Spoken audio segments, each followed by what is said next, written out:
సింగరేణి నుంచి శ్రీధర్ అవుట్. సింగరేణి సీఎండీగా బాధ్యతలు స్వీకరిస్తున్న బలరాం. డైరెక్టర్ బలరాంకు సీఎండీగా అదనపు బాధ్యతలు. నియామక ఉత్తర్వులు జారీ చేసిన రాష్ట్ర ప్రభుత్వం. 2015 నుంచి సీఎండీగా ఉన్న శ్రీధర్పై పలు ఆరోపణలు. కేంద్రం అభ్యంతరం వ్యక్తం చేసిన అప్పట్లో బేఖాతరు. ఓపెన్ క్యాస్ట్ టెండర్లు ప్రైవేట్ సంస్థకు వెళ్లేలా ఉదాసీనత.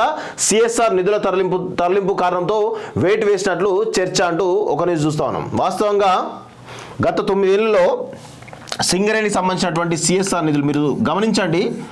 సింగరేణికి సంబంధించినటువంటి 100 కోట్ల సిఎస్ఆర్ నిధులు ఏవైతే ఉన్నాయో, సిఎస్ఆర్ నిధులు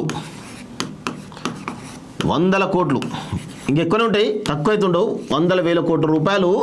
ఈరోజు ఇవి ఏం చేయాలంటే సింగరేణి సంస్థ ఏదైతే ఉందో వాళ్ళు అక్కడ ఒక దగ్గర పెట్టినప్పుడు ఆ సంస్థ సంబంధించిన సిఎస్ఆర్ నిధులు ఆ చుట్టుపక్కల గ్రామాలకి ఆ ప్రజలకు ఉపయోగపడేలా రోడ్లు కానీ, లేకపోతే డ్రైనేజీలు కానీ, లేకపోతే గ్రీనరీ కానీ, ఇలాంటి వాటికి ఈ యొక్క సిఎస్ఆర్ నిధులు వాడి ఆ ప్రాంత డెవలప్మెంట్ కోసం వాడుతారు వాస్తవంగా. కానీ తెలంగాణ వచ్చిన తర్వాత ఏమైంది అంటే ఈ సిఎస్ఆర్ నిధులన్నీ కూడా ఈరోజు సిద్దిపేటకు, గజ్వేల్కు, ముఖ్యంగా సిరిసిల్లకు తరలించడం జరిగింది వాస్తవంగా. ఇగో దీనిపైన ఎంక్వైరీ జరగాలి. 100 కోట్ల రూపాయలు వీటికి ఈరోజు తరలించడం జరిగింది. దీనికి కారణం ఎవరు అంటే సిఎండి శ్రీధర్. సిఎండి శ్రీధర్ అనే వ్యక్తి ఆయన ఆ రోజు సీఎండీగా ఉన్నాడు కాబట్టి ఆయన ఆధ్వర్యంలో ఇవన్నీ జరిగినాయి కాబట్టి దీనిపైన కూడా జ్యుడిషియల్ ఎంక్వైరీ జరగాల్సినటువంటి అవసరం ఉంది. ఈయన పైన కూడా అవినీతి ఆరోపణలు బలంగా ఉన్నాయి. ఈయన పైన కూడా ఈరోజు ఏ విధంగా ఈ సిఎస్ఆర్ నిధులు ఒక్కటి అంటే చాలా ఉన్నాయి వాస్తవంగా.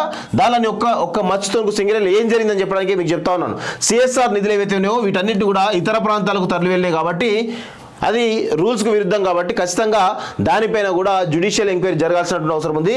దానిపైన మరి రాష్ట్ర ప్రభుత్వం ఏ విధంగా ఉంటుందో చూడాల్సినటువంటి అవసరం ఉంది వాస్తవంగా. సిఎండి శ్రీధర్ అనే బదిలీ వెనకాల ఇది చాలా మెయిన్ రీజన్గా ఉండేటువంటి అవకాశం అయితే ఉంది వాస్తవంగా. రాష్ట్రంలో అతిపెద్ద ప్రభుత్వ రంగ సంస్థ అయిన Singareni chairman and managing director N శ్రీధర్ను ఆ పదవి నుంచి తప్పిస్తూ రాష్ట్ర ప్రభుత్వం మంగళవారం కీలక నిర్ణయం తీసుకుంది. సింగరేణి డైరెక్టర్ బలరాంకు సీఎండీగా పూర్తి అదనపు బాధ్యతలు అప్పగిస్తూ ఉత్తర్వులు జారీ చేసింది.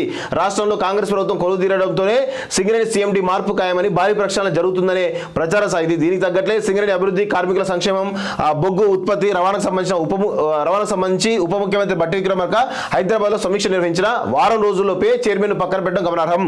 కార్పొరేట్ సామాజిక బాధ్యత నిధులను సింగరేణి సమీప ప్రాంతాలు కాకుండా సిరిసిల్ల, సిద్దిపేట, హైదరాబాద్, నిజామాబాద్ తదితర చోట్లకు తరలించాలని కార్మిక నాయకులు ఇచ్చిన ఫిర్యాదు మేరకు రాష్ట్ర ప్రభుత్వం శ్రీధర్ను పక్కన పెట్టిందనే చర్చ కోల్బెట్లో జరుగుతుంది.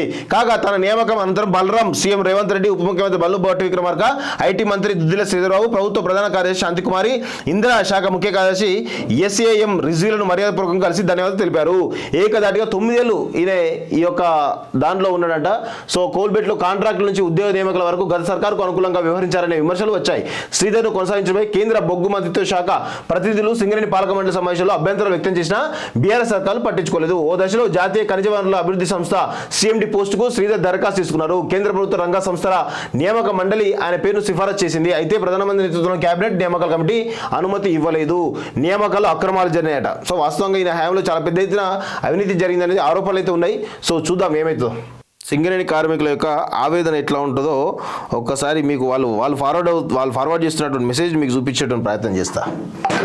ఇగో పాపం పండింది సింగరేణి సీఎండీ శ్రీధర్ బదిలీ. కేసీఆర్ కుటుంబ దోపిడీ భాగస్వామి ఐఏఎస్ ఆఫీసర్ శ్రీధర్ పాపాలకు చెక్ పెట్టిన సర్కారు. మావో ఇండియాలో పుట్టి ఉంటే సింగరేణి శ్రామికుల శ్రమ ఫలితం 1000 కోట్లు లూటీ చేసినందుకు కేసీఆర్ కుటుంబాన్ని సింగరేణి ఎండీ శ్రీధర్ను ప్రజాకోర్టులో ఏ విధంగా శిక్షించేవారో కేంద్ర ప్రభుత్వం హెచ్చరిస్తున్న సింగరేణిలో 49% వాటాదారుగా సీఎండీ శ్రీధర్ను బదిలీ చేయడానికి కేంద్ర తీర్మానాలు ప్రవేశపెట్టినా వాటిని బేఖాతరు చేసి 2 లేదా 3 సంవత్సరాలు ఉండే సింగరేణి సీఎండీ పదవి కాలాన్ని ఏకంగా 9 సంవత్సరాలు కొనసాగించి అతని సాయంతో కేసీఆర్ కుటుంబం నిస్సిగ్గుగా సింగరేణి చెరబెట్టారు.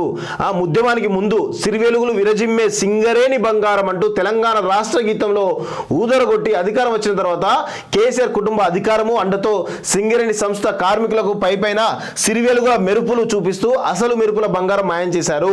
కేసీఆర్ కుటుంబం దోపిడీ, 1 కోటి మంది పిండారీలు, 1/2 కోటి మంది దగ్గులు, లక్ష దారి దోపిడి ముఠాలు, 1/2 లక్ష బందిపోట్ల దోపిడీల కంటే దారుణమైంది. కార్మికుల కష్టం శ్రమ ఫలితాలు దోచుకున్న పాపం ఊరికే పోదు. ఈ పాపాత్మలు ఇక్కడ తప్పించుకున్నా దేవుడు విధించే శిక్ష అనుభవించక తప్పదు అంటూ ఈరోజు సింగరేణిలో ఉన్నటువంటి గ్రూపులలో ఫార్వర్డ్ అవుతున్న మెసేజ్ ఇది. వాస్తవంగా ఇంతగానో ఆవేశం ఉంది సిఎండి అంటే ఏ విధంగా ఉందో మనం అర్థం చేసుకోవచ్చు వాస్తవంగా. నెక్స్ట్